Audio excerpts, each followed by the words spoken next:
कोविड-19 महामारी की वैक्सीन का इंतजार हो रहा है, लेकिन इस बीच मास्क और सोशल डिस्टेंसिंग को ही वैक्सीन मानने की हिदायत दी जा रही है। देश में कोरोना संक्रमण के आंकड़े 1 करोड़ के करीब पहुंच चुके हैं। स्थितियां विकट है, सख्ती के निर्देश दिए गए हैं, लेकिन इस बीच जिम्मेदार जनप्रतिनिधि खुद लापरवाह दिख रहे हैं। राजस्थान प्रदेश में भी हालात कुछ ऐसे ही हैं। पहले त्योहारी सीजन तो उसके बाद चुनाव और शादी समारोह की भीड़ ने एक बार फिर से संक्रमण पर दिखाई जा रही सख्ती की पोल खोल दी है। आज भी जिम्मेदार गाइडलाइन की पालना से दूर खड़े दिखते हैं। साथ ही कोरोना संक्रमण की सेकेंडरी लेते हुए अपने टारगेट को अचीव करने के लिए आम लोगों के जीवन को भी ताक पर रख रहे हैं।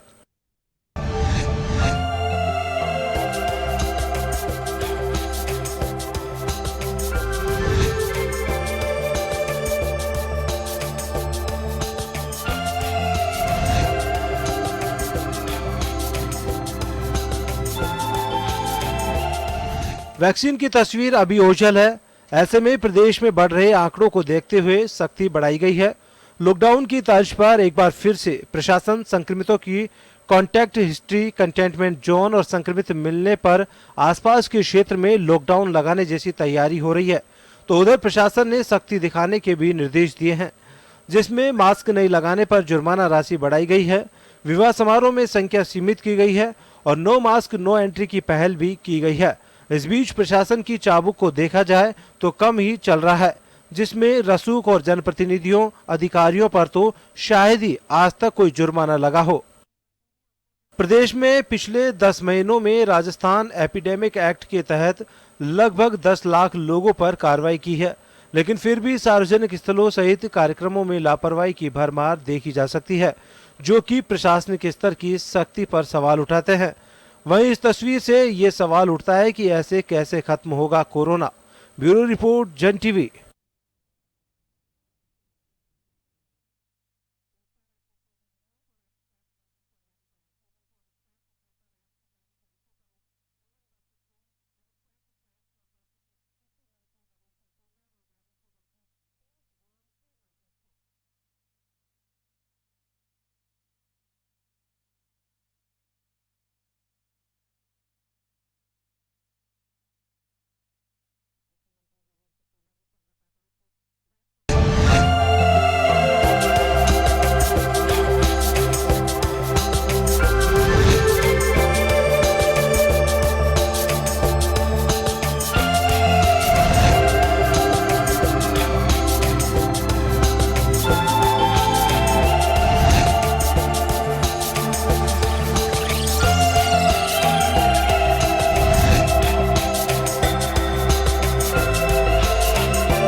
में स्वागत है आपका। मैं हूं योगेंद्र, आप देख रहे हैं खास खबर। खास खबर में हम बात करेंगे कोरोना के बढ़ते कहर की। कहर इस वजह से कह रहा हूं कि हर किसी को चिंता है, प्रशासनिक शक्ति भी दिखाई जाती है, लेकिन कुछ हो नहीं रहा है। होना ये चाहिए कि हम कहीं तो चूक है और कहीं लापरवाही भी है। वजह यही है कि सरकार के आंकड़े बेशक कुछ भी हों, लेकिन वो लोग जानते हैं जो अपनों को खो रहे हैं। और निश्चित रूप से हमारे पैनल को, हम सब लोगों को, समाज को, पूरे प्रदेश और देश को चिंता है एक भी जान कोरोना में ना जाए। लेकिन हालात बहुत भयावह हैं। और जो जिक्र हम कभी कुछ महीने पहले फॉरेन के सुनते थे कि अगर आप लापरवाही रखेंगे तो अपनों से मोहताज हो जाएंगे, अंतिम घड़ी में भी, अंतिम यात्रा में भी शामिल नहीं हो पाएंगे, ऐसे कई वाक्य सामने आ रहे हैं कि पड़ोसी दाह संस्कार कर रहे हैं। बहुत अजीबोगरीब स्थिति है, लेकिन कहीं तो चूक है। चूक चाहे हुक्म की हो, चाहे हुक्मरानों की, या फिर आम जनता की हो। तो ये तो तय है कि आखिर रोज अखबारों में आते हैं, गृह मंत्रालय और गृह विभाग राज्यों के जारी करते हैं गाइडलाइन कि ये करें और ये ना करें, लेकिन उसके बावजूद भी कोरोना थमने का नाम नहीं ले रहा। और शायद ऐसे कोई मोहल्ले होंगे कि जिसमें कोरोना की घुसपैठ नहीं हुई हो। चले, लेकिन प्रदेश की अगर बात कर ले, राजस्थान की, तो 13 शहरों में इस वक्त नाइट कर्फ्यू है। लेकिन कर्फ्यू का असर राजधानी में कितना है हम सब लोग देखते हैं। अभी कहा यह जाता है कि कंटेनमेंट जोन इस वजह से नहीं बना पा रहे हैं, कुछ ब्याह शादियों का सीजन है, लेकिन कोरोना ये सब नहीं देख रहा है कि वो ब्याह शादी में आदमी जाके आ रहा है, कि अंतिम संस्कार में जाके आ रहा है, कि बेरोजगारी से जूझ रहा है, या घर से बाहर क्यों निकल रहा है, कि अपने काम से लौट रहा है। वो ये देखता है कि जो उसकी जद में आ रहा है उसे छोड़ता नहीं है। तो चलिए, यही हमारा मजमून है। इसमें कुछ बातें निकल के आएंगी, कुछ हमारे दर्शकों ने जो हमें नोट कराए हैं, कुछ उनकी क्वेरीज हैं, कुछ क्वेश्चंस हैं, वो भी जानना चाहते हैं। कुछ पॉलिटिकल पार्टीज से हैं, कुछ हमारे साथियों से हैं। तो हम तमाम जो क्वेश्चंस हैं उनके भी हम लेंगे। तो हमारे साथ पैनल में जुड़े हैं वरिष्ठ पत्रकार श्याम सुंदर शर्मा साहब, राजस्थान पुलिस सेवा के पूर्व अधिकारी योगेंद्र जोशी जी, भाजपा नेता पंकज जोशी जी, कांग्रेस नेता विक्रम सिंह जी, सभी हमारे साथ हैं। मैं श्याम जी आपके पास आना चाहूंगा। अब 27 दिसंबर को जब वुहान में पहला केस आया, तो यही महीना, अगर बात करें आम भाषा में, हम इसकी वर्षगांठ तो क्या कहेंगे, हम कोरोना की बरसी 27 तारीख को कह सकते हैं। कोरोना निश्चित रूप से पहले से होगा, लेकिन 27 दिसंबर को, जहां तक मुझे ध्यान है, वुहान में पहला केस चाइना में आया था, जिसे आइडेंटिफाई किया गया था। उसके बाद वहां से निकला हुआ ये वायरस पूरी दुनिया में तबाही मचा रहा है, लेकिन अभी तक हम कोई तोड़ नहीं ढूंढ पाए। और कहा यह जाता है कि 2 गज दूरी और मास्क जरूरी, हम उसे भी फॉलो नहीं करा पा रहे हैं। तो बेपरवाह क्यों हो रही है? पब्लिक बेपरवाह हो रही है, या फिर जो आदेश दे रहे हैं, मैसेज दिया जा रहा है, उसकी कोई परवाह नहीं लोगों को, या कहें कि उसका इम्प्लीमेंटेशन जैसे होना चाहिए वैसे हो नहीं पा रहा है? देखिए योगेंद्र जी, जिस प्रकार का माहौल कोरोना को लेकर के पूरे देश और विश्व में है, उसको हाहाकार तो मचा हुआ है। निश्चित रूप से कहा जा सकता है जिसकी जिम्मेदारी है, वो जिम्मेदारी निर्वहन जिस प्रकार से की जानी चाहिए नहीं हो पा रही। आम पब्लिक भी नहीं कर रही है, सरकार और सरकार के अधिकारी भी जिस प्रक्रिया को अपनाया जाना चाहिए, जो कुछ होना चाहिए, वो नहीं हो रहा है। अब देखिए कि हम राजस्थान की बात ले लें कि 13 शहरों में नाइट कर्फ्यू तो लगा दिया है, जयपुर भी उसमें शामिल है। लेकिन हालात क्या है, क्या उसकी अनुपालना ढंग से हो पा रही है? नहीं हो पा रही है। शादियां हो रही है, ठीक है, शादियां भी होगी, मरण भी होते हैं, सारी बातें हो रही है, लेकिन हम इस कोरोना को बढ़ाने का न्योता अगर शादी के माध्यम से दे रहे हैं, तो फिर आप देखिएगा आने वाले समय में जो संकट आएगा वो कौन निपटेगा? आम लोग ही निपटेंगे। देखिए सुप्रीम कोर्ट में एक याचिका लगी हुई है इस मामले को लेकर कि जो कोरोना पीड़ित हो जाता है, जिसमें आप भी हुए हैं, मैं भी हुआ हूं और पंकज जी भी हुए हैं, शायद विक्रम जी नहीं हो पाए, विक्रम जी बचे हुए हैं अभी तक। तो हमने उस त्रासदी को उस त्रासदी को हमने झेला है, और हमने देखा कि सरकार की क्या व्यवस्थाएं रहती है और वो पीड़ा किस प्रकार से झेली जाती है। देखिएगा, जो व्यक्ति पीड़ित हो जाता है उसके घर के बाद आप चश्मा तो कर देते हैं, निश्चित रूप से चश्मा करना चाहिए, कोई बात नहीं, उसको अछूत घोषित कर देते हैं। उसको समाज इस प्रकार से मानने लग जाता है कि इसने पता नहीं क्या अपराध कर दिया है, जबकि उसने अपराध नहीं किया है, उसकी बीमारी हो गई है। उस बीमारी का सामना किस प्रकार से किया जाए, इस बात को लेकर के एक याचिका सुप्रीम कोर्ट में लगी हुई है। उसकी सुनवाई भी कल होनी है। तो आप देखिए 3 बेंचों के जजेस हैं, जिसमें अशोक भूषण है, सुभाष रेड्डी है और एम शाह हैं, जिनकी बेंच में लगी हुई है। उन्होंने कहा है कि सरकार कहती तो है कि हम दूसरों के बचाव के लिए उस कोरोना पीड़ित के घर के बाहर चस्पा करते हैं, पर्चे लगाते हैं, लेकिन उन्होंने, सुप्रीम कोर्ट ने कहा जमीनी हकीकत सही नहीं है। आपको जब हमने ये कहा था 5 नवंबर को केंद्र सरकार को गाइडलाइन बनाने के लिए कहा था कि आप पर्ची तो लगा रहे हो, उसको उसको व्यवहार कैसे होगा, उसका भरण पोषण कैसे होगा, उसकी क्या स्थिति बनेगी, उसको किस प्रकार से आप उस समाज से तो अलग कर देते हो, लेकिन बिल्कुल, समाज हर उसको व्यक्ति जीवित संपन्न रहने नहीं के है, लिए और कईयों की परिस्थितियां बहुत अलग। और लड़ाई लड़ने के लिए किस प्रकार का माहौल देना चाहते हो। तो अभी सारी बातें न्यायाधीशों ने कहा है कि पर्ची लगाना पहले बंद किया था, अब वापस से आप देखिए फिर केंद्र सरकार ने कहा पर्ची लगा दीजिए। आज तो कलेक्टर साहब कह रहे थे कि जो विदेश से आ रहे हैं मजदूर, उनको क्वारंटाइन सेंटर में मत भेजिएगा, स्थिति खराब हो जाती है, क्योंकि पैसा ही नहीं है उनके पास, क्या करेंगे। तो उन्होंने कहा कि होम क्वारंटाइन दे दीजिएगा। तो स्थितियां विकट है। सरकार बहुत कम केसेज आ रहे तो बहुत चेती भी थी, और जिस प्रकार का माहौल था, आप देखिएगा जिस भी परिवार में कोरोना हो जाता था उस पूरे मोहल्ले को सीज किया जाता था। अब तो उस घर को ही सीज नहीं किया जाता है। तो एक विकट परिस्थितियों में बदलाव कैसे आ रहा है और ये बीमारी कैसे रुके, ये बहुत बड़ी बिल्कुल चुनौती समाज के सामने भी जी। है, सरकार के सामने भी है। तो इसलिए चलिए हम सबको भी श्याम जी, बोलना वापस पड़ेगा। मैं वापस आ रहा हूं आपके पास में। कुछ लोगों का ये कहना है, जो चौराहे पे आराम से सुना जा सकता है, कि जब डरने की आवश्यकता नहीं थी, सरकारों ने हमें एक लीक पीट के डरा दिया, जबकि मॉनिटरिंग की आवश्यकता थी। बाहर से जो लोग आ रहे थे उनकी मॉनिटरिंग करते हैं, लेकिन हालात ये कर दिए कि बिल्कुल जैसे अफरा तफरी मच गई। और जब अब डरने की आवश्यकता है तो उस वक्त बेपरवाह कर दिया गया। जनता बेपरवाह, सरकारें बेपरवाह। मैं योगेंद्र जोशी साहब के पास में जाना चाहूंगा। सर, मुझे बहुत अच्छे से ध्यान है कि इलेक्शन के दरमियान या कोई बड़ा आंदोलन होता था, बड़ा, ऐसे धारा 144 नहीं लगाई जाती थी। आज जैसे कर्फ्यू है, वैसे हम छोटे बच्चे थे तो धारा 144 का मतलब समझते थे। पुलिस का फ्लैग मार्च इलेक्शन के दरमियान होता था तो सड़कें सूनी हुआ करती थी। 144 की बात बता रहा हूं मैं। आज कर्फ्यू का असर नहीं है।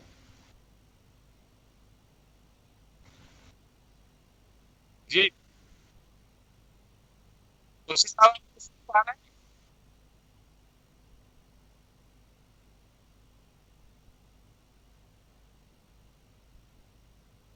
जोशी साहब, आपकी आवाज नहीं पहुंच रही है हम तक, आपका म्यूट किया हुआ है।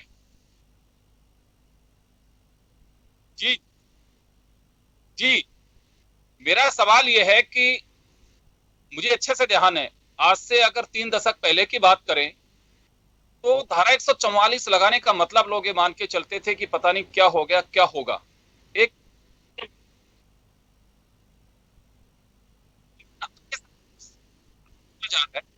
चले, कोई टेक्निकल प्रॉब्लम है योगेंद्र जोशी साहब के वहां पे, हम उनसे जुड़ेंगे, जुड़े हुए हैं, लेकिन उनकी आवाज हम तक नहीं पहुंच पा रही है। तो मैं वापस जाऊंगा उनके पास में। मैं एक बार पंकज जोशी साहब के पास में जाना चाहूंगा। पंकज जी, आपके पास आना चाहूंगा। लापरवाही का दूसरा नाम कोरोना का दायरा बढ़ना है। लापरवाही कहीं भी हो सकती है। आप अवेयर हो सकते हैं, आप सही हो सकते हैं, लेकिन किसी की लापरवाही की वजह से कोरोना आ सकता है। इसे हमें स्वीकार करना चाहिए। किसी की भी लापरवाही हो सकती है।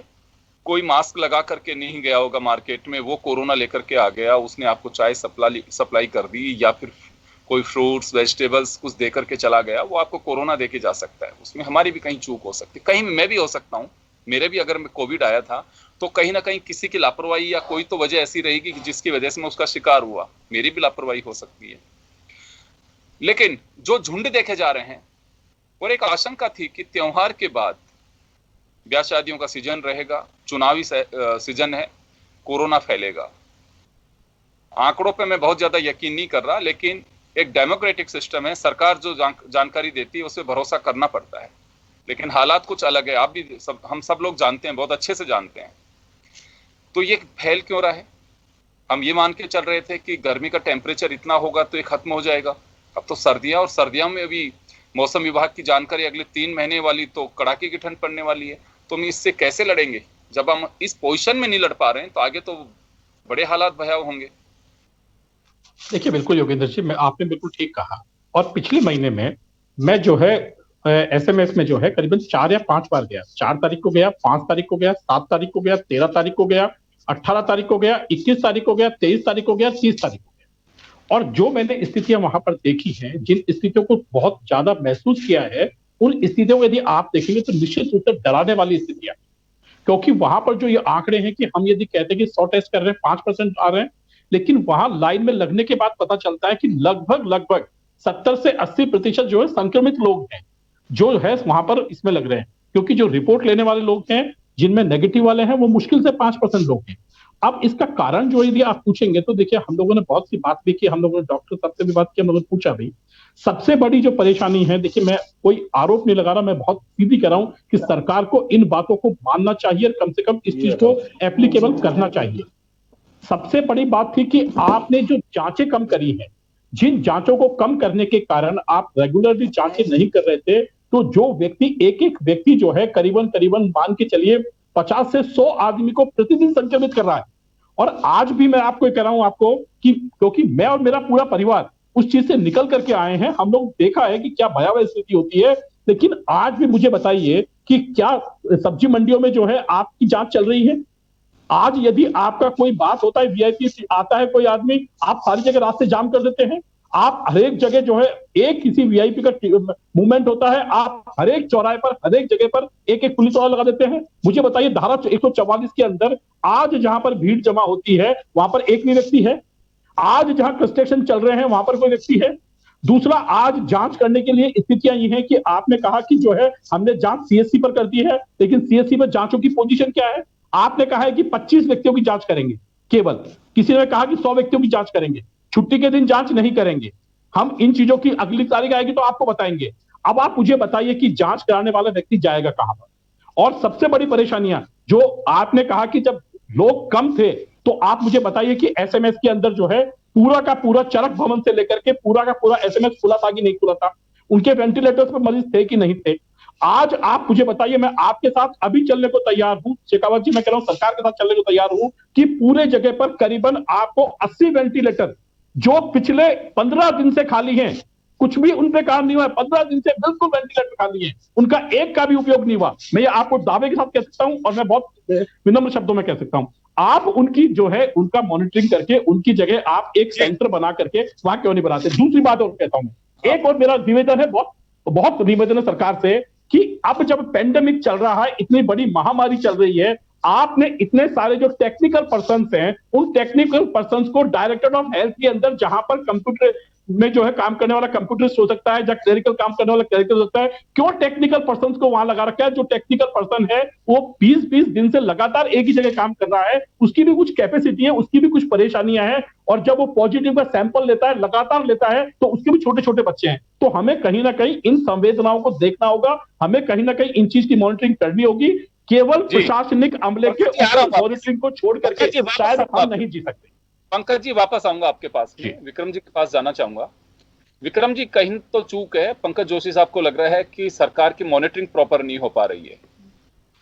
ऐसे मैं इस मुद्दे पे राजनीतिक बात नहीं करना चाहता था, लेकिन मुझे पंकज जी ने जिस तरह से राजनीति को लेके उन्होंने इस तरह की राजनीति नहीं कर रहा हूं, मैं सरकार की बात कर रहा हूं, मैं कांग्रेस पार्टी की बात नहीं की मैंने। प्लीज एक बार आप मेरी बात सुनिए ना, आपकी बात धीरज से, आप मेरी भी बात भी सुनिए और जनता को भी सुनने दीजिए, और जनता इससे वाकिफ है भी। शुरुआत से लेके पिछले साल जब से कोरोना शुरू हुआ है तब से लेके आज तक आप केंद्र की सरकार का रोल देख लीजिए किस तरह का रोल रहा है, और आज भी आप देखेंगे कि हर एक जगह राजनीति हो रही है।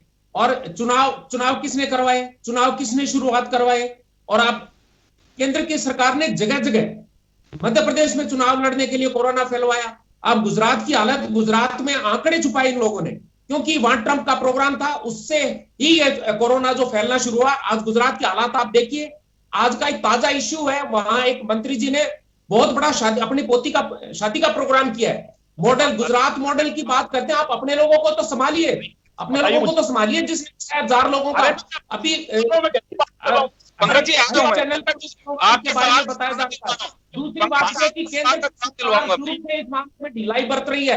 पंकज जी सुनिए मेरी बात, लोगों को केंद्र की सरकार आपके सवाल लेके, पंकज जी आपके सवाल जो किए हैं उनका जवाब दिलवा रहा हूँ। कहता हूं और अभी भी कहता हूं, शुरू में जब 550 लोग थे जब उन्होंने देश को लॉकडाउन किया, आज जरूरत थी लॉकडाउन करने की। उन्होंने पूरे काम धंधे उद्योगों को किस तरह से, आज 17 करोड़ लोग बेरोजगार है। आदमी को लग रहा है कि मैं बीमारी से मरूंगा कि नहीं मरूंगा, भूख से जरूर मरूंगा। और सरकार ने क्या उपाय किए बताइए किस तरह। पंकज जोशी जी का सवाल ये, विक्रम जी पंकज जोशी जी का सवाल ये है कि कुछ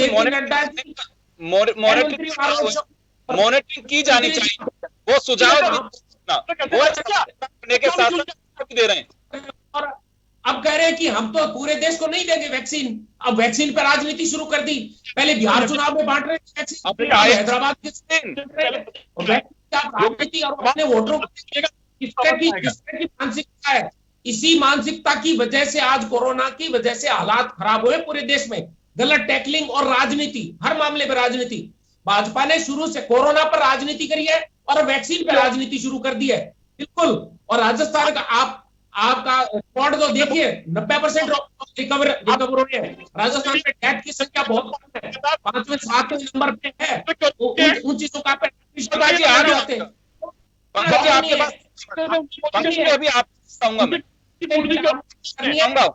मुख्यमंत्री तक प्रशंसा कर चुके हैं। और आज जांच की रेट आप देख 2500 हजारों रुपए से और 800 हमारी सरकार ने की है, मुख्यमंत्री जी ने घोषणा की है। उसके बाद दूसरी सरकारों ने घोषणा शुरू करी है। और आप पंजाब वाले ने करती, पंजाब वाले ने 400 ही कर रखी है। 400 पंजाब में 400 है। लोगों के एक उम्मीद थी कि वैक्सीन आएगी। जी ये तो मतलब बड़ी बड़ी बात है श्याम जी, शेखावत जी। हमने तो सरकार की बात की, सरकार में आपके अधिकारियों के भी आप प्रेफरेंस लेने लग गए। कल को इनको भी घर ले जाना अपने कांग्रेस पार्टी के साथ में। चलिए मैं आ रहा हूँ आप लोगों के पास, योगेंद्र जोशी जी के पास जा रहा हूँ। विक्रम जी एक बार योगेंद्र जोशी जी के पास जा रहा हूँ, फिर आपके पंकज जी के पास आऊंगा। मैं योगेंद्र जोशी जी के पास जाना चाहूंगा। जोशी साहब मैं आपके पास आना चाह रहा हूँ। ये महामारी कानून पूरे देश में लागू है इस वक्त। राज्य अपने तरीके से भी उन्हें कुछ छूट दी गई है, तो कुछ सख्ती करने के लिए भी उन्हें निर्देश दिए गए हैं, उन्हें उसके लिए भी छूट है। मैं सवाल आपसे ये कर रहा था पहले, आप मुझे सुन पा रहे हैं सर?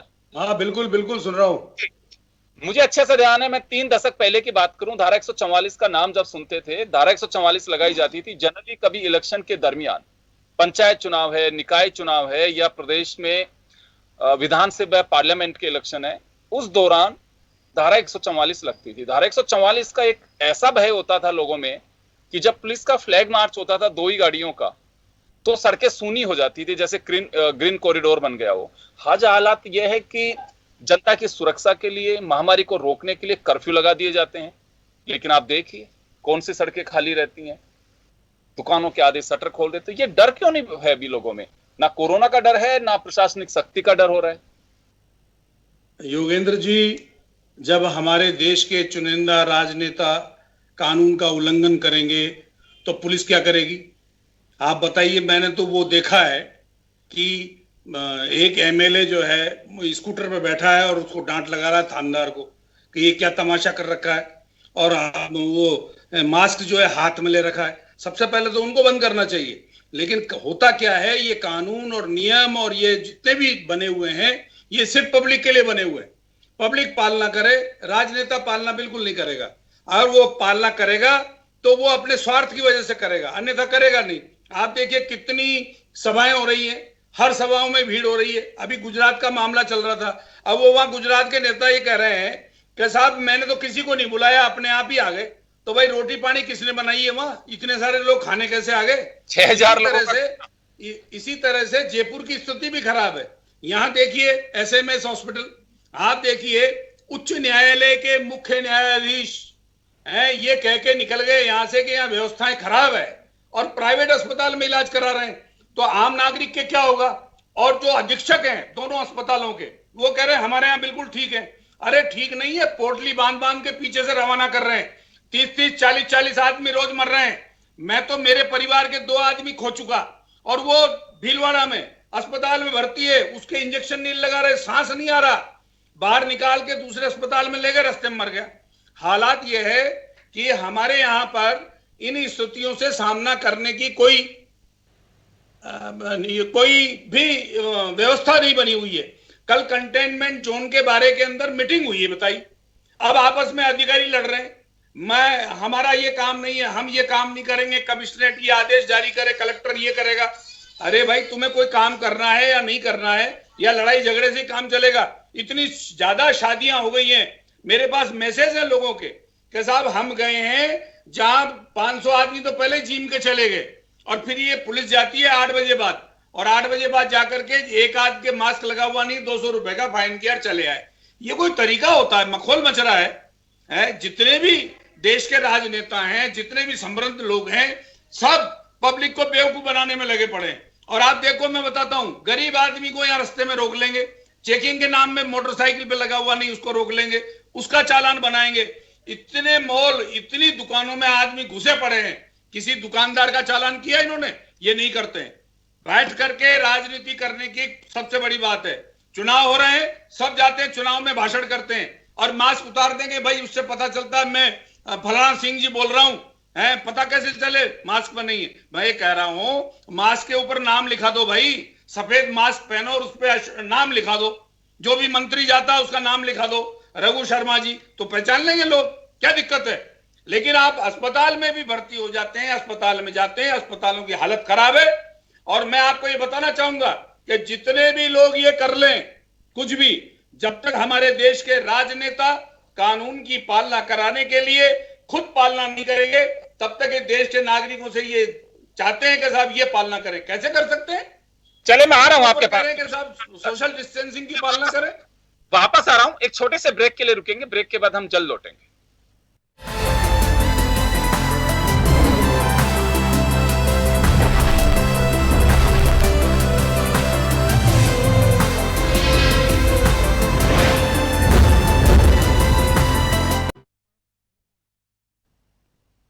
ब्रेक के बाद एक बार फिर आपका स्वागत है। आप देख रहे हैं खास खबर, बात कर रहे हैं हम आखिर कोरोना पे क्यों नहीं लग पा रही लगाम। कोई तो वजह है, वजह साफ है, कहीं ना कहीं लापरवाही हमारी चूक है। अब जैसा मैं पहले भी कह रहा था कि लापरवाही हुक्म की हो, हुक्मरान की हो, या फिर आम जनता की हो, कहीं तो चूक है। किसके लापरवाही का खामियाजा किसको भुगतना पड़ जाए कोई पता नहीं है। और ये बात भी ठीक है कि कोई चाहता नहीं है कि मेरे कोरोना आए या फिर मैं किसी को दूं, लेकिन कहीं कहीं हमारी चूक से इसका दायरा बढ़ता जा रहा है। WHO ने बहुत पहले आगाह कर दिया था, जब इसे महामारी डिक्लेयर किया था 30 जनवरी 2020 को, तभी से मैं ये नहीं कहता कि सरकारें सजग नहीं रही होंगी, बिल्कुल रही होंगी, कोशिशें भी की गई होंगी। एक आनन फानन में उससे लड़ने के लिए जो भी इंफ्रास्ट्रक्चर हमारे पास नहीं था उसे तैयार भी किया होगा, ये खारिज नहीं कर रहे हैं। लेकिन व्यवस्थाओं में भी चूक है, जो शक्ति होनी चाहिए वो हो नहीं पा रही है। कोई राजनीतिक दल ये दावा नहीं कर सकता है कि साहब हम सोशल डिस्टेंसिंग या बिल्कुल प्रोटोकॉल को फॉलो कर रहे हैं, कोई भी नहीं कर सकते। देश के ऐसे दिग्गज नेता जिनसे हमें लगता है कि ये पीढ़ी, कुछ लोग एक सीख लेते होंगे, उन्हीं का हाल ये है। कोई रोड शो कर रहा है, कोई सभाएं कर रहा है, कोई चुनाव प्रचार में जा रहा है, कोई अपने कार्यकर्ताओं के साथ बिना मास्क के मशगूल है, या शादियों में जा रहे हैं कि कार्यकर्ता क्या मेरी जैसा अब जाना पड़ेगा, वोट तो इन्हीं से लेने, कोरोना तो आएगा नहीं आएगा, जो होगा देखा जाएगा। तो ये सब जब चीजें होंगी तो कैसे कोरोना रुकेगा। मैं एक बार फिर वापस श्याम सुंदर शर्मा साहब के पास जाना चाहूंगा। श्याम जी, आपके पास आना चाहूंगा।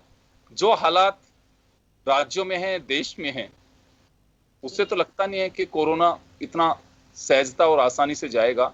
वैक्सीन भी भविष्य के गर्भ में है कि कब आएगी, कितने समय लगेगा, कैसे उसे दिया जाएगा। 137 करोड़ का देश है। देखिए योगेंद्र जी, वैक्सीन तो आएगी जब, ठीक है, वैक्सीन से कंट्रोल होगा नहीं होगा, अभी तो सब चीज कहना संभव नहीं है, क्योंकि 1 डोज में लगेगी, 2 डोज लगेगी, ये सारी बातें अभी। लेकिन जिस प्रकार का माहौल स्टार्टिंग में था, जब कोरोना हमारे यहाँ प्रवेश कर रहा था, तो निश्चित रूप से सरकार की कुछ लापरवाही शुरुआत में रही। अगर हम विदेश से आने वालों को रोक देते तो हमारे देश में ये हालात आज हुए पैदा नहीं होते। लेकिन उस वक्त हमने कुछ सिस्टम को सुधारने की बजाय हमने, आप देखिए ये सब कह रहे हैं कि हमारे पास मेडिकल की व्यवस्था ठीक प्रकार से पूरे देश में नहीं थी, इसलिए हम लॉकडाउन में चले गए। अब हम लॉकडाउन करने के बाद वापस से हम अनलॉक में आ गए, और अनलॉक के बाद जो स्थितियां बनी है, क्या मेडिकल की स्थिति जो पहले थी उससे कितना सुधार हुआ ये आपको पता है। इतना सुधार नहीं हो पाया जितना करना चाहिए था। अब पहले पीपीई किट भी हम चीन से मंगा रहे थे या बाकी जगह से मंगा रहे थे, जबकि पीपीई किट यहाँ आराम से बन रहे हैं और सब कुछ हो रहा है। इस स्थितियों में बदलाव तो कुछ हुआ है, लेकिन जो स्थिति पहले जो कम मरीज थे तो हम सजग थे और व्यवस्थाएं दुरुस्त करके चल रहे थे, लेकिन आज मरीज संख्या जितनी बढ़ गई है उसके अनुरूप ना तो व्यवस्था दे पा रहे हैं, ना हम उनको ट्रीट कर पा रहे जैसा होना चाहिए। अब प्रधानमंत्री जी ने हमारे यहाँ देखिएगा आज भी नीति आयोग की टीम आई हुई है, जोधपुर और जयपुर की समीक्षा कर रही है। हालात अच्छे नहीं है और आज भी अभी देखिए 692 जयपुर में आए और पूरे प्रदेश में 2645 करीब आए हैं, तो स्थिति तो अच्छी नहीं है। और होने के बाद भी हम देखिएगा कितने नेताओं को हम खो चुके हैं। अब ये कह रहे हैं कि नेता अगर अब नहीं मान रहे हैं तो ऊपर जा रहा है, भगवान बुला रहा है, क्योंकि वो अपनी लापरवाही से इसको आमंत्रित कर रहा है, ले रहा है। आज देखिएगा जो हमारे भगवान किसी को लंबी आयु सबको दे, और हम नहीं चाहते कि हमारे बीच से कोई व्यक्ति जाए, क्योंकि जिसका जाता है उस परिवार की स्थिति क्या होती है कि आपको तक कमाने वाला चला गया, अब उस परिवार को खिलाएगा कौन। ये बहुत सारे घाव ऐसे दे गया है कोरोना, जो आने वाली पीढ़ियां याद करेगी। आप देखें, आप और हम रहेंगे कितने दिन तक, उसके बाद अगर कोरोना चला जाएगा तो हम कहानियां सुनाएंगे बच्चों को कि क्या स्थिति थी और क्या हुआ था।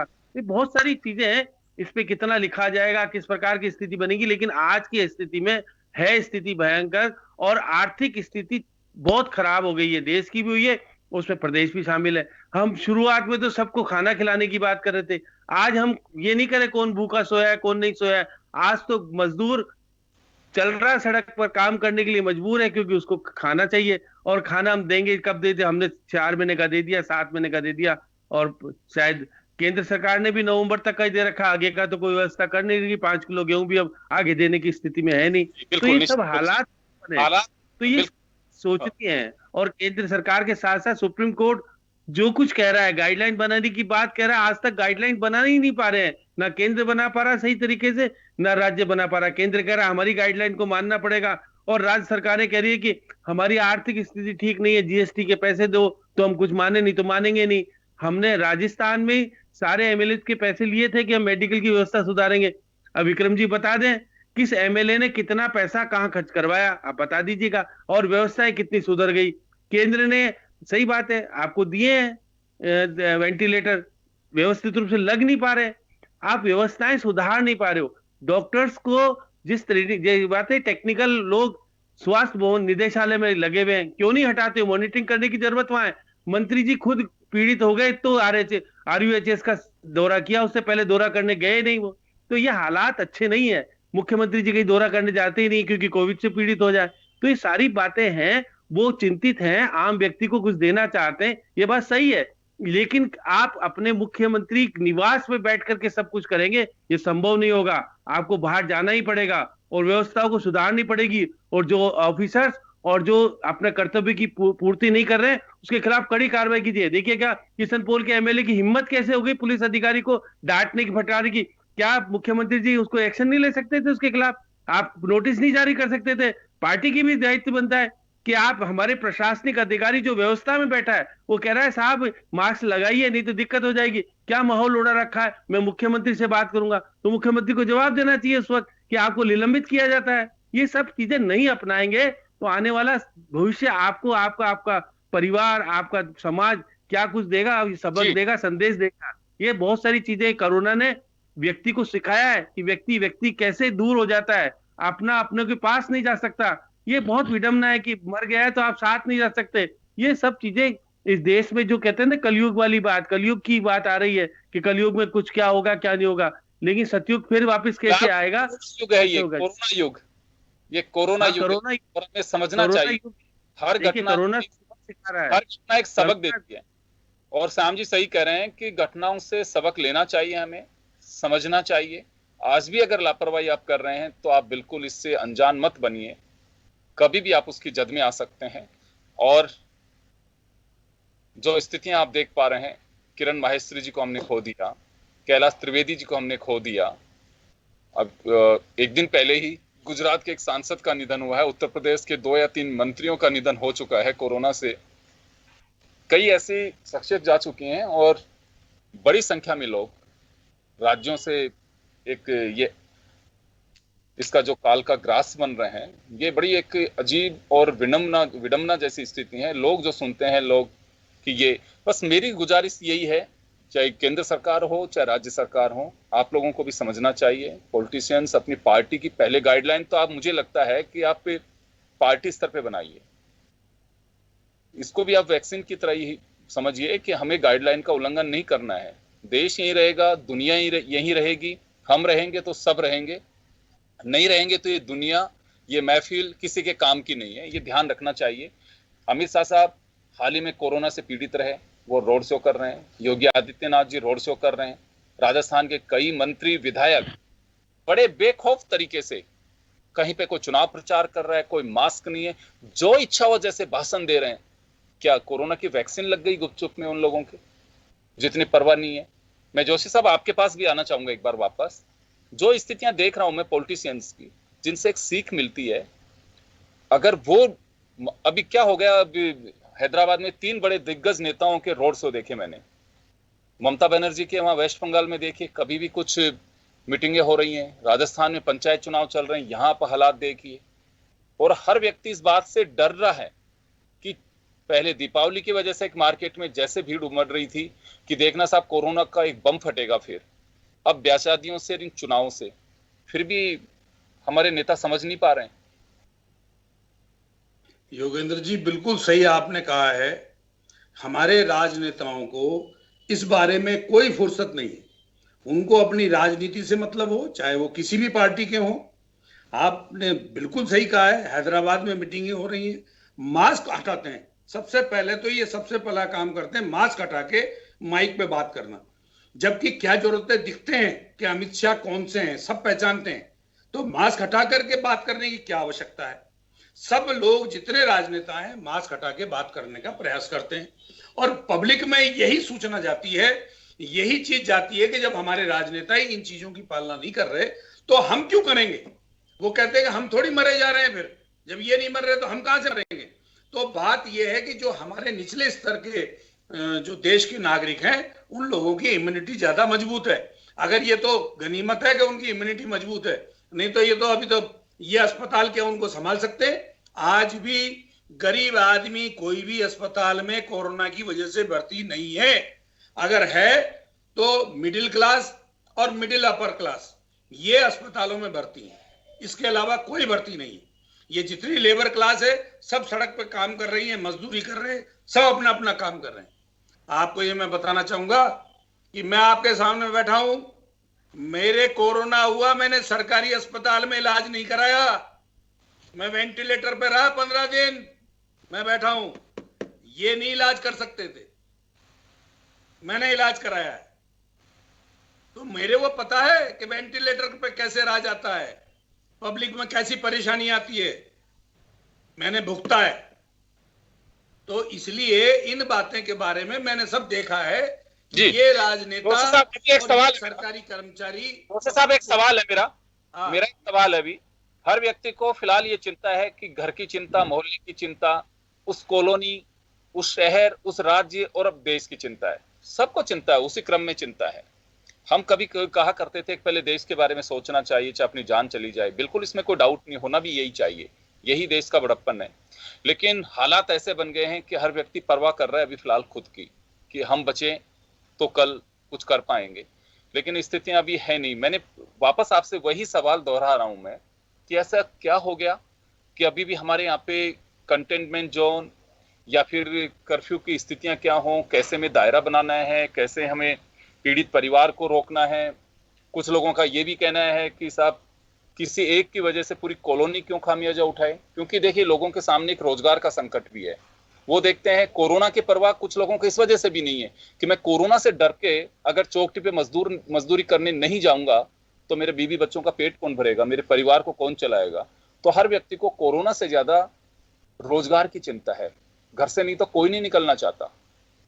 तो ये कुछ परिस्थिति ऐसी है कि उसमें कैसे कोऑर्डिनेशन बैठ सकता है? योगेंद्र जी, ये कोऑर्डिनेशन बिठाने का काम सरकार का है, सरकार के नुमाइंदों का है, हमारे जनप्रतिनिधियों का है कि वो बैठकर देखें कि जब अगर चौकटी पे कोई व्यक्ति जा रहा है तो उसके रोजी रोटी की क्या व्यवस्था हो सकती है। उसकी दवाइयों की क्या व्यवस्था हो सकती है? आपको ये मैं बताना चाहूंगा, जो इंजेक्शन आते हैं ना, ये 5-5, 6-6 हजार रुपए का एक इंजेक्शन आता है। इतना आसान नहीं है कि गरीब आदमी ले ले। अब शुरू शुरू में तो लोगों ने लोगों की सेवा कर दी, लेकिन अब सेवा करने वाले कोई नजर नहीं आ रहे। न तो कोई संस्थाएं सामने आ रही है, न सरकार ने कुछ ऐसा कर रखा है कि भाई खाना वहां मिल जाएगा, लोग वहां खा सकते हैं खाना जा करके, या वहां से ये चीज ले सकती हैं। ऐसा कहीं कुछ भी नहीं है। और अस्पतालों के अंदर तो हालात ये है कि वहां टेलीफोन अगर करो जा करके, वहां उनसे पूछो तो कहेंगे हमारे पास वेंटिलेटर नहीं है, हमारे पास। आज एक अखबार में फोटो था कि कहाँ नसबंदी के ऑपरेशन किए गए। अब बताइए, एक एक पलंग पे दो लेडीज को सुला रखा है। ये क्या तरीका है? और उससे चिकित्सा अधिकारी से पूछ रहे हैं पत्रकार महोदय, कोई तो कह रहा है कि मैं देखता हूं, जांच कराता हूं। हमारे यहाँ सीधा सा हिसाब है, जांच करा लो, जांच होगी साहब। अब वो गुजरात के मसले में क्या है, वो गृह मंत्री प्रदीप जडेजा ने कहा मैं जांच कराता हूं। इन नेताओं के यहाँ कैसे इतनी भीड़ पहुंच गई? अरे जांच क्या कराओगे? तुम तो देखो ना, अखबार में तुम देख रहे हो, सब चीजें देख रहे हो, तो सजा क्यों नहीं टिकाते? बिल्कुल जोशी साहब, नहीं देते। वापस आऊंगा आपके पास। मैं पंकज जोशी साहब के पास जाना चाहूंगा। पंकज जी, आपके पास आना चाह रहा हूं। ये एक ऐसा दलदल है जिसमें सारे दल ही फंसे हुए हैं। कोई ये दावा नहीं कर सकता कि नहीं देखिए हमारे नेता किस तरह से सोशल डिस्टेंसिंग का ध्यान रख रहे हैं, पूरे प्रोटोकॉल को फॉलो किया। कोई नहीं कर रहा। देखिए योगेंद्र जी, मैं बहुत विनम्र शब्दों में कहता हूं।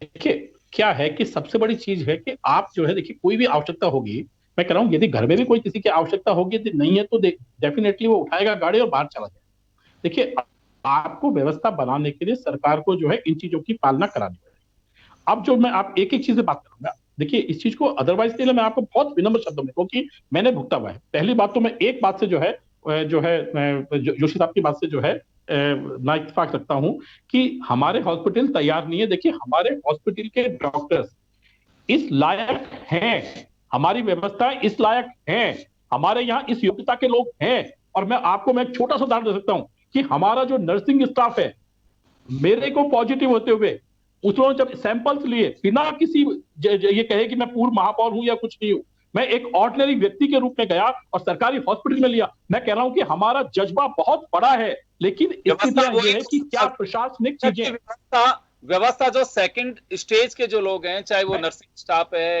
एएनएम है, यही कह रहा हूं, मैं यही कह रहा हूं, कर रहे हैं अभी। देखिए मैं यही कह रहा हूं। मैं जो श्याम सुंदर जी ने बात की ना, मैं आज बहुत ईमानदारी से बात कर रहा हूं। श्याम सुंदर जी ने जो बात कही ना कि कहीं ना कहीं ऊपर का जब डर नहीं होता, क्योंकि अब सबको पता है कि मुख्यमंत्री जी जो है क्वारंटाइन है, बाहर नहीं निकलेंगे, मंत्री बाहर नहीं आएंगे, और प्रशासनिक जो सेक्रेटरीज हैं चाहे जो हैं, वो बेसिकली केवल और केवल जो है बेसिकली मोबाइल से आदेश देंगे, मोबाइल से ही मॉनिटरिंग करेंगे, वो कहीं नहीं जाएंगे। आप देखिए, मैं आपको बहुत विनम्र शब्दों में कह रहा हूं कि चाहे प्रिंसिपल सेक्रेटरी हो चाहे नॉर्मल सेक्रेटरी हो, अभी शेखावत जी बड़े नाराज हो गए थे, लेकिन ये प्रशासनिक अमले को जो बना रखा है, जिस तरीके से काम कर रहा है, एक अमला ऐसा है जो बेचारा दिन रात काम कर रहा है, एक अमला ऐसा है जो उसको देख भी नहीं रहा। तो मैं यही कह रहा हूं कि आज जो चीजें हैं, कंधे से कंधे लगा करके काम करने की आवश्यकता है। मैं गारंटी दे रहा हूं आपको कि आज हमारी ये स्थितियां नहीं बनती जयपुर की, देश में बनती है क्या बनती मुझे नहीं पता, लेकिन जयपुर की स्थितियों को जो मैंने देखा है, मैंने बहुत नजदीक से देखा है, मैं कह रहा हूं कि जयपुर की जो लोग हैं, जो जयपुर की चीजें हैं, ये कहीं नहीं बिगड़ते। बिल्कुल सही कहा है कि कुछ हमारे राजनीतिक लोगों ने,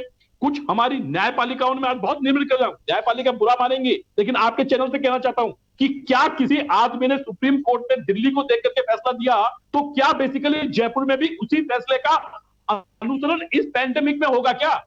मुझे बताइए कि क्या आपको जो है बीमारी थी, मेरी बीमारी है, दोनों का इलाज एक होगा क्या? नहीं होगा ना। तो मैं यही कह रहा हूं कि माननीय न्यायालयों को व्यवस्था देखनी चाहिए थी, हाईकोर्ट को ये देखना चाहिए था कि यहाँ स्थितियां नहीं थी। मैं यही कह रहा हूं, सुप्रीम कोर्ट आज इसीलिए ये बनी कि चीफ जस्टिस जैसे आदमी जो है उनकी स्थितियां खराब हो गई।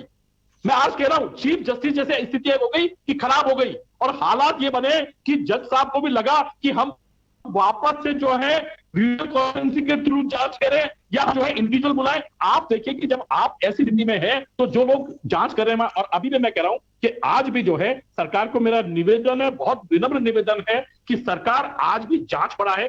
आज भी जो है लोगों को जो पॉजिटिव है, देखिए कोई भी व्यक्ति, यदि आज मुझे लगा कि जैसे ही मैं पॉजिटिव आया मैं इमीडिएटली क्वारंटाइन हो गया, क्योंकि मैंने कोई नहीं फैलाया, लेकिन मैं जांच नहीं कराता तो शायद पता नहीं मैं कितनों को जो है ये बीमारी दे आता। तो मेरा बहुत विनम्र शब्दों में है कि आप जो है, जो टेक्निकल लोग हैं, जो बड़े डॉक्टर्स हैं, इनको कहिए, इनकी राय लीजिए, इनकी कमेटी पे बताइए, और जितनी मैक्सिमम जांच हो सकती है, मैं गारंटी दे रहा हूं आपको 15 डेज में यदि जांच हो जाएंगी। और नाइट के विक्रम सिंह जी के पास आधा मिनट का मैं एक कहना चाहता हूं कि नाइट कर्फ्यू का जो टाइम है आपका, आप देखिए, आर्थिक चीज को छोड़ दीजिए, आर्थिक में हम वापस आ जाएंगे, हम कहीं भी खड़े हो जाएंगे, लेकिन टाइमिंग्स जो है, क्योंकि रात को तो आदमी वैसे हो जाता है, जो आपका पीक आवर टाइम है उसकी जो है गैदरिंग कम करने की सरकार कोशिश करे कि पीक टाइम में, और जहां गैदरिंग होती है, सब्जी मंडियां हैं, चौकीज हैं, वहां पर जो है कम से कम जो है लोग जो है, आपने जाइए अपना काम करिए, लेकिन एक थोड़ी सी जो है एक अनुशासन बना लेंगे।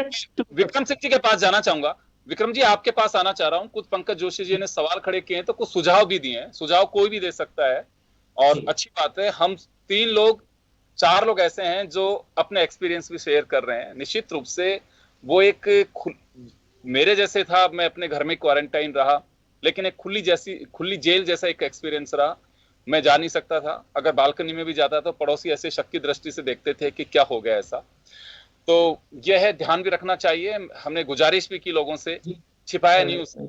जैसे फोन करके बताया कि आप चारों मानवताओं के जो सुझाव है उनसे कतई मुझे इनकार नहीं है। जोशी साहब की भी बहुत सारी अच्छी चीजें हैं, मैं उनसे एग्री करता हूँ। इसमें ये रोग ही ऐसा है कि इसमें हम कोरी राजनीति करेंगे तो काम भी नहीं चलेगा। मैं खुद इन चीजों से एग्री करता हूँ। जोशी साहब ने काफी अच्छी चीजें, अब जो सेकंड फेज में उन्होंने बोला, बहुत अच्छा बोला है। हमें इस तरह की कंस्ट्रक्टिव बातें ही करनी चाहिए, ताकि सुझाव एक दूसरे से आदान प्रदान करना चाहिए। मैं फिर बोलूंगा तो आप बुरा मानेंगे, हो सकता है, लेकिन आप देखिए, नहीं मानेंगे, आपने तारीफ कर दी उनकी, आप बोलिए। आप कोई भी सरकार हो, सरकार लाई कर दी, मुझे कम से कम हो जाए। मैं पहले दिन से आज तक इस बात से डिसएग्री हूं कि 4 घंटे में लॉकडाउन लगा, बिना तैयारी के लगा। उसमें आप भी मानेंगे, इसमें कोई आलोचना नहीं की जा रही है। सिस्टम जो है ना, वो शुरुआती दौर वो बिल्कुल गलत था। 15-20 दिन, महीना भी लग जाता तैयारी में, तो आज इतनी स्थितियां भी नहीं बिगड़ती, मैं कह रहा हूं। और आप हर बात में केंद्र सरकार का जो है रवैया सुझावात्मक रहना चाहिए था। यहाँ आपने बात हो रही थी, यहाँ जो मुख्यमंत्री जी ने आप सब लोगों को बुलाया, विपक्ष के नेताओं को भी बुलाया, और उनके सुझाव लिए और ज्यादातर लागू करने की कोशिश की। मुख्यमंत्री जी का बाहर निकलना ही आवश्यक नहीं है, हर रोज वो मीटिंग कर रहे हैं। रोजाना एक उच्च स्तरीय मीटिंग होती है। व्यवस्थाओं में कमी रहती है, क्योंकि व्यवस्थाओं को लागू करने वाला जो एक सिस्टम है, मशीनरी है, मैकेनिज्म है, उसमें जो रहता है चूक। फिर भी आप देखेंगे कि डॉक्टर्स ने और मेडिकल स्टाफ ने, उसमें सारे जो जितने भी अंग है, उन लोगों ने बहुत मेहनत करी है और अपनी जान जोखिम में डाल के उन्होंने बहुत अच्छी सेवा करी है। व्यवस्थाएं जो है देखना, आर्थिक स्थितियां सरकार की, वो सब आपको पता है। साधन हमारे यहाँ पहले से भी बहुत कम है, और समय निकाल के जो किया उससे भी जनता को बड़ा लॉस हुआ है। कई जाने गई है, लोग पीड़ित हुए। अब जनता को भी बहुत इसमें सहयोग करने की जरूरत पड़ेगी। आप देखते हैं कि कोई भी कानून, जनता अगर पहले पुलिस जबरदस्ती लॉकडाउन करवा रही थी, कर्फ्यू लागू करवा रही थी, तो आलोचना हो रही थी। मीडिया के लोग, आप लोग भी सोशल मीडिया पे आप देख रहे हैं कि डंडे पड़ रहे हैं। तो नहीं, लेकिन सर उसमें एप्रिशिएट भी कर रहे थे। अगर किसी के गले में तख्ती लगा रहे हैं कि मैं समाज का दुश्मन, मीडिया ने उसको दिखाया कि वास्तव में दुश्मन है समाज का। अच्छा किया आपने। नहीं, आप लोगों का भी बहुत सकारात्मक रोल रहा है, मैं आलोचना नहीं कर रहा हूँ। और उसमें मैं एक बात बहुत अच्छे से बताना चाहूंगा आप लोगों को, मैं ये नहीं कह रहा दुश्मनकारी नीति चाहिए की नजर से नहीं देख रहा, मैं उसको कह रहा हूँ कि आलोचना करते थे, तो ये लोगों की कमी है, क्यों डंडे खाने गए, क्यों आप सेल्फ डिसिप्लिन क्यों नहीं है? पुलिस का किसी से दुश्मनी नहीं थी, पुलिस ने भी बहुत अच्छा रोल किया है। बहुत सारे पुलिस अधिकारी और जो नीचे के जो कांस्टेबल वगैरह थे, वो भी, उन्होंने भी अपनी जान से हाथ धोया, उनके भी परिवारों ने ये भुगता है। चलिए, मैं माफी चाहूंगा विक्रम सिंह जी, मैं माफी चाहूंगा, समय का अभाव है, समय कम है, समन्वय की कमी है। पुलिस अधिकारी और जिला प्रशासन में कमी है, दोनों में समन्वय ही नहीं है। जयपुर में तो कलेक्टर जूनियर है और आपका पुलिस कमिश्नर सीनियर आदमी है, मानता ही नहीं कहना जी। समन्वय की कमी, और जनता को भी खुद को ही समझना होगा, खुद को बचाना पड़ेगा। और जनता मैं माफी चाहूंगा, मैं रोकना चाहूंगा। तो लबो आप यही है कि आपकी जान जोखिम में मत डालिए जी। बसों में आप देखते होंगे सवारी सामान की रक्षा स्वयं करें, आपकी जान है तो जहान है, प्रधानमंत्री जी ने कहा था।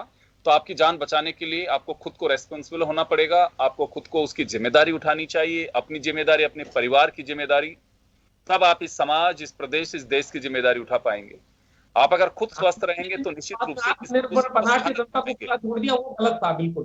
तो वहीं से शुरुआत गलत हुई। तो आप वहीं से अगर आप स्वस्थ रहेंगे तो किसी की हेल्प कर पाएंगे, उसे मार्गदर्शन कर पाएंगे, उसको और कहीं पहुंचा सकते हैं। लेकिन अगर आप चपेट में आ गए तो दूसरे की मदद नहीं कर सकते, कोई चाह के भी नहीं कर पाएगा। आपको उससे खुद को ही जूझना पड़ेगा। और मैं कहता हूं कि ईश्वर ये दिन किसी को भी ना दे, लेकिन आपको सजग रहना पड़ेगा उसके लिए। और पॉलिटिशियंस को भी ये चाहिए कि वास्तव में रैलियां, रोड शो, इनकी सभाएं ये कल भी हो सकते हैं। अगर आज हम रहेंगे, समाज रहेगा, देश रहेगा, तो सब कुछ दोबारा भी हो सकती है। लेकिन कुछ टाइम के लिए हमें संयम रखना चाहिए। ऐसा नहीं है कि आपके रोड शो में, आपकी सभाओं में, आपकी मीटिंग्स में कोरोना नहीं फैलेगा। हमारे हेल्थ मिनिस्टर रघु शर्मा जी से पूछिए, ये कोरोना की देन वहीं से है कि मास्क नीचे लटका हुआ है और वो सभाएं संबोधित कर रहे हैं। कई नेता ऐसे देखे जा रहे हैं। तो मुझे लगता है कि ऐसा नहीं होना चाहिए। हमें परवाह करनी चाहिए समाज की, खुद की भी। तो उम्मीद है कि कुछ हालात बदलेंगे, आज नहीं तो कल। बहुत बहुत शुक्रिया आप सभी का। खास खबर में इतना ही। दीजिए इजाजत, नमस्कार।